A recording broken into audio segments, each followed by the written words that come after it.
పూర్తి డైలాగ్ చెప్పాలా? పూర్తి డైలాగ్ చెప్పదు ఏంది? మళ్ళీ కొంచెం మైక్ తీసుకొని చెప్పి బాగా బాగా వినపడుతుంది నాకు. ఏం జాతరలో? మళ్ళీ చెప్పు. గంగమ్మ జాతరలో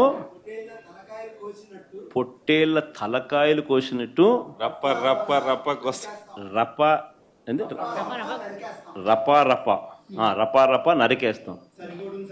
అదే ఒక పోస్టరా? అదే సినిమా డైలాగ్ అనుకుంటా స్వామి. యా cinema dialogue? Pushpa 2 sir. Pushpa cinema dialogue అది. మరి నువ్వే చెప్తున్నావు స్వామి. అంటే ఇప్పుడు పుష్ప సినిమా డైలాగులు పెట్టినా కూడా తప్పేనా? అసలు డెమోక్రసీలో ఉన్నామా, డెమోక్రసీలో లేమా స్వామి మనం? ఇది నాకు అర్థం కాదన్నా. అంటే పుష్ప సినిమా డైలాగులు పెట్టినా తప్పే, పుష్ప ఫోటోలు పెట్టినా తప్పే, గడ్డ మిట్టనే తప్పే, గడ్డ మిట్టనే తప్పే. ఏంది స్వామి ఇది? ఏ ప్రపంచంలో ఉన్నాము? ఇదంతా డెమోక్రసీలో ఉన్నామా, డెమోక్రసీలో లేమా?